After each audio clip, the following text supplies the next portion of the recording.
There we go. I am from Romania, from Welcome. Bucharest. Bucharest. Yes, Bucharest. I feel so grateful for you guys doing all this, and you, Jon and Soren, and all the team. It's, for me, I'm meditating already for maybe 10 years, but this is really something that really changed my life. Really, it's one of those period of time that I will always remember in a transformative way. So thank you so much. I want to ask you two questions, Jon. First, when it's about good states, for me, it's a bit harder to, okay, I observe them, but it's like I'm the same with those good states. When instead I'm not feeling that good, then it's much more easier for the practice to be mindful. So first question is, how can I be mindful also when it's about good states like gratitude or love? And the second question, it's well, let's start with the profession. first one, and then we'll go. Okay. Let's start with the first one, and then we'll go to the second one, okay? Yeah, thank you. So you're using the term good state. Can you say a little bit more about what you mean by good state? Gratitude. Okay. For instance, gratitude. So give me an example of what you mean that it's harder to practice with gratitude. For instance, at this moment, I'm so full with gratitude for what you do. And I cannot feel myself separated by this state. It's like it's in my nature to feel like that. I cannot, yes, I am mindful about this, but it's not the same as when I don't feel that good. For instance, when I fear, or in those moments when I fear, for instance, and I do my practice and I observe, then the fear fade away somehow and I recenter myself. All right. So gratitude is just another sort of arising. There's a warm-hearted feeling to it, sense of deep connection, I'm guessing. Can you feel it someplace in your body? It's also in my body. Yeah, it's more in the heart. Okay. Because when we allow ourselves to experience what we're experiencing in the body, as opposed to just kind of more conceptual, like we call it gratitude, and but the more we can actually embrace it in awareness in the body, then it will become more vivid. In the same way as anxiety is vivid when we pay attention to it. If you pay attention to the gratitude, and it's always expressing itself in the body, we say we have a warm-hearted feeling. Why do we say that? Because that's how we know that we're experiencing love or gratitude or something like that. So you might experiment with not making such a difference between sort of positive emotions and negative emotions, if you will. It's like, because in a way, they're just emotions. And when we treat them all sort of equally, then we're cultivating a certain kind of wisdom and discernment and non-attachment to the pleasant ones and non-attachment to the unpleasant ones. Then we have more freedom to actually delight in the gratitude without making a big story out of the gratitude, and actually embrace the fear. I mean, if anybody's not afraid on a certain level, I don't know. That's like, my guess is that we're all afraid, and it's appropriate to be afraid in some way, in some level.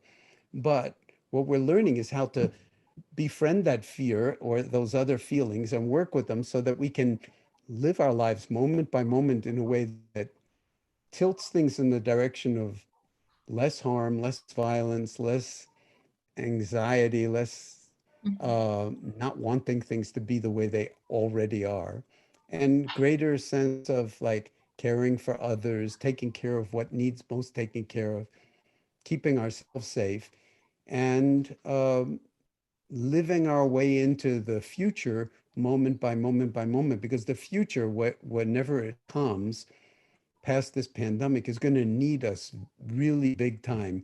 And so in a certain way, this is a certain kind of training program for a future that none of us necessarily asked for, but you never know what the future is going to bring. So in that sense, um, we can be grateful even for the difficult stuff, because that's part of how we know we're alive. And then the challenge is, how do we respond in a way that's not contributing to harm, but contributing to care and caring and wisdom?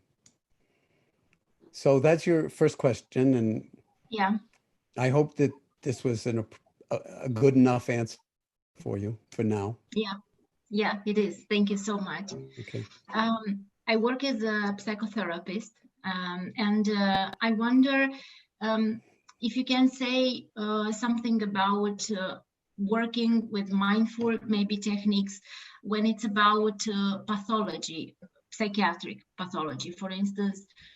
Um, I don't know, schizophrenia or bipolar, or if you would use also mindful in this psychiatric cases. How can I help more on this level with Yeah. mindfulness? I'm not a psychologist or a psychiatrist, so you have to sort of modulate what I'm going to say by Yeah. that fact, okay? Uh, there's a fellow in England named Paul Chadwick who has been using mindfulness in a very creative way for many years, many decades even. I think he's in Southampton, England, UK, where he gives very small doses of mindfulness practice to people who have very severe mental illness, either with schizophrenia or, you know, different kinds of problems like that. And they're actually inpatients in mental hospitals, and Mhm. has written about it, done studies about it. So I think the biggest challenge is, of course, to not lose sight of the humanity of the person you're working with, or to even reduce them to their diagnosis. Like if you treat somebody like a schizophrenic, they're going to experience you treating them like there's something wrong with them. Now, they may know that there's something wrong with them, but there's also something right with them. And is it possible for you to try to find a way to connect with what's right with people? Often it can be nonverbal. It can have to do with body position, body distance, eye contact or not, because that can be very frightening. Tone of voice, all sorts of ways in which you might be able to communicate with people, and in some circumstances even just holding hands with the person and grounding them if they're really sort of spacing out in a certain way, or kind of losing touch with reality.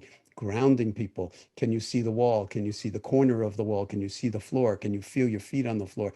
So depending on what the people are going through, your presence becomes the kind of tuning fork for helping them sort of oscillate on the level that you would consider more grounded and present. And I don't want to use the word normal, but like relational in an appropriate way. And if you can establish a relationship in that way with them over time, then you can become, in some sense,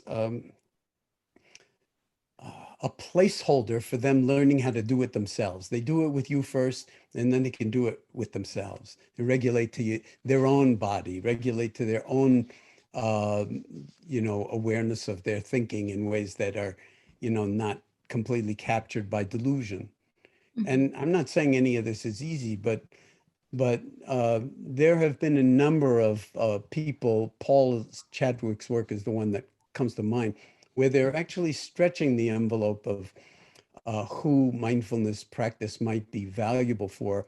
And I would say that the most important element is how embodied and non-attached to outcome the therapist or the mindfulness teacher is. If you're attached to them getting better, or you're even attached to helping them and being useful, well, of course you will be, but if you're aware of it, then it won't be a problem. But if you're not aware of it, then they'll feel like you're attached to something that they're going to provide for you. And of course, that changes the nature of the relationship entirely and is a breach of trust. Yeah, it makes a lot of sense what you say, and it's very good because you say that I shouldn't relate to people as being ill or something, because I don't. I mean, I even when a person is very disturbed, it's somehow that I don't have in my office the a sick person, but I have presence, and I tend to relate to that person in front like that, like it's a presence there. Yeah. It's a human presence. So yeah, but you know, this is not something that you do in psychotherapy. So that's why I'm asking you, because I feel that it could be very useful, because You can ground people. it's a human being there. Yeah. Yeah, mindfulness can ground people. And, you know, I have sat with people and held their hand so that they don't float off into outer space. Mhm. That requires you to change your own view of the universe. So, like, to believe that person can float out into outer space, but here we are connected and I'm rooted to the ground, then that person is not going to float into outer space. And there's a kind of trust relationship that can be established. So this partly depends on your profession, what is considered ethical and unethical in your profession.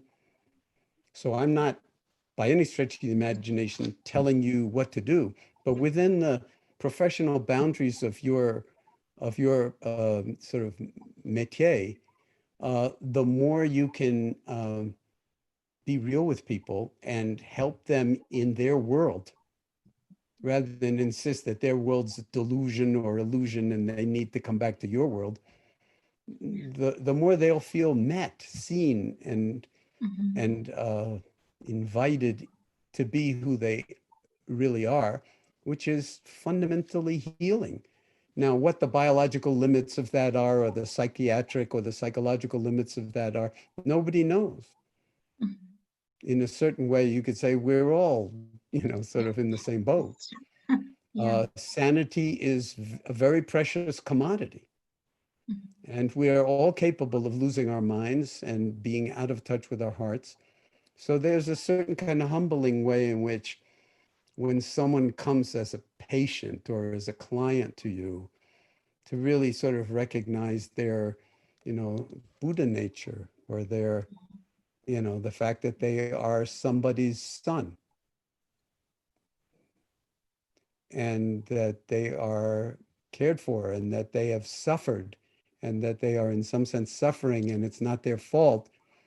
And then so compassion can play a huge role in this, not empathy, not feeling with the person, because that can exhaust you, but compassion that actually tries to meet them in a way that's helpful to them. Thank you for asking that question, Dana. Thank you very much. Thank you so much.